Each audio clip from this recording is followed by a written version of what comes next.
गांव के चाउमीन। गांव में चाउमीन का चलन अभी अच्छे से नहीं आया था, लेकिन सुरेश शहर से चाउमीन बनाना सीख कर गांव में ठेला लगाता है। अरे ये केचुआ है क्या भैया? कैसे खाया जाता है? अरे नहीं नहीं, ये चाउमीन है। चाउमीन शहर में खाया जाता है। कितने की दे रहे हो सुरेश? 10 रुपए की प्लेट भरकर। तभी वहां शहर से पढ़ा एक लड़का आता है। जरा एक प्लेट चाउमीन तो देना। सुरेश उसे चाउमीन देता है। उसे चाउमीन खाता देख गांव वाले भी उससे चाउमीन ले लेते हैं और खाने लगते हैं।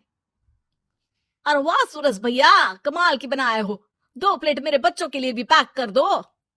बस फिर क्या था, सुरेश का ठेला लगता है और चाउमीन खरीदने वालों की लाइन लग जाती है।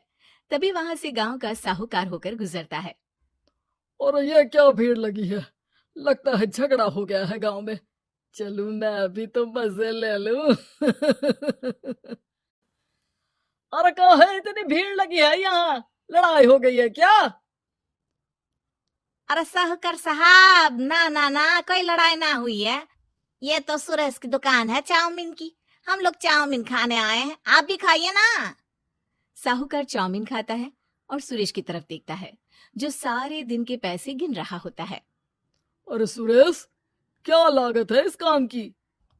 अरे साहूकार जी, आप अब आए हैं तो ये पूरे 10,000 रुपए ले जाइए, जो पिछले साल शहर जाने से पहले आपसे लिए थे ना। लागत तो क्या कहे, जो आपने दिया था उसी में सीखा भी है और दुकान भी खोल ली। अरे पैसे इतने जल्दी क्या जरूरत थी?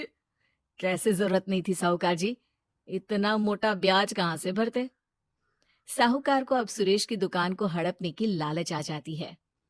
नाना करते ये सारे दिन में 500 रुपए कमा ही लेता है। अरे गांव में ये ऐसे ही कमाता रहा तो कहीं ब्याज का काम ना शुरू कर दे। अरे भैया, कोई ना कोई जुगाड़ तो करना पड़ेगा। अब साहूकार घर आ जाता है और अपनी बीवी को सारी बात बताता है। हाँ जी, ये तो मैंने भी सुना है कि सुरेश के हाथ की चाउमीन नहीं खाई तो कुछ नहीं खाया। अरे हाँ हाँ, सही ही कहते हैं। मैं भी खा कर ही आ रहा हूँ। अरे भाग्यवान है, कितना अच्छा हो ना अगर वो पैसा हम लोगों को मिल जाए। क्यों? हैं? हाँ, वो तो है, लेकिन कैसे? हम लोगों को तो चाउमीन बनाना आता ही नहीं है।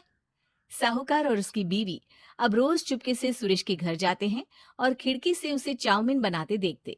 अब क्या था, दोनों को चाउमीन बनाना आ जाता है। फिर एक रोज, और सुरेंद्र, तुझे साहूकारनी ने बुलाया था।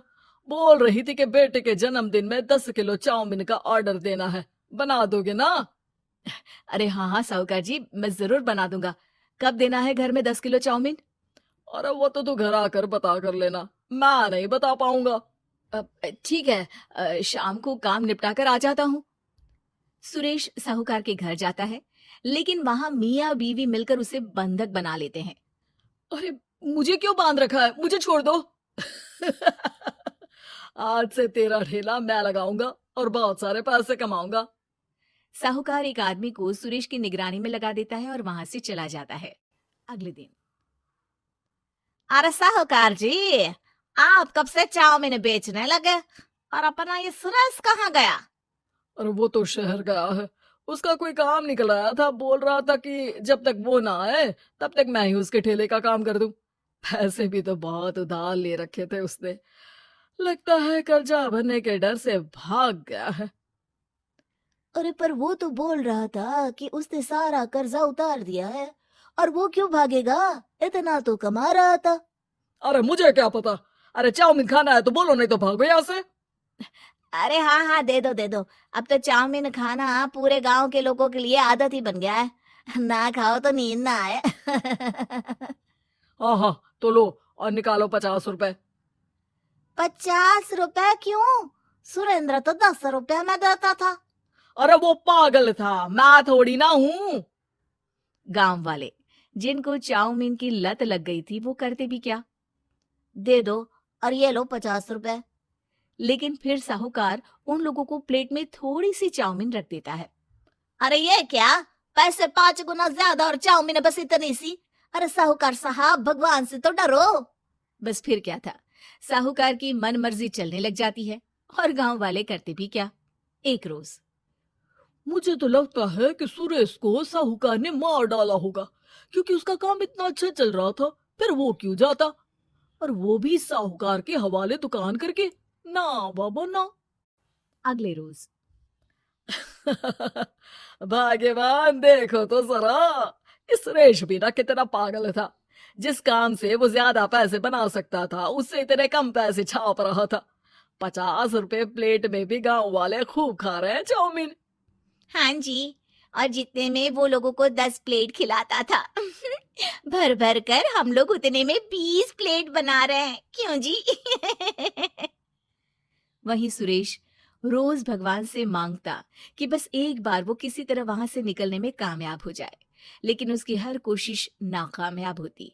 फिर एक दिन अरे भाग्यवान, ऐसा कुछ करो कि चाउमीन बनाने का खर्चा आधा हो जाए, जिससे हम लोगों को और मुनाफा हो। ना जी, मुझे तो कोई तरकीब ना सूझ रही। अरे सुनो, एक काम करते हैं।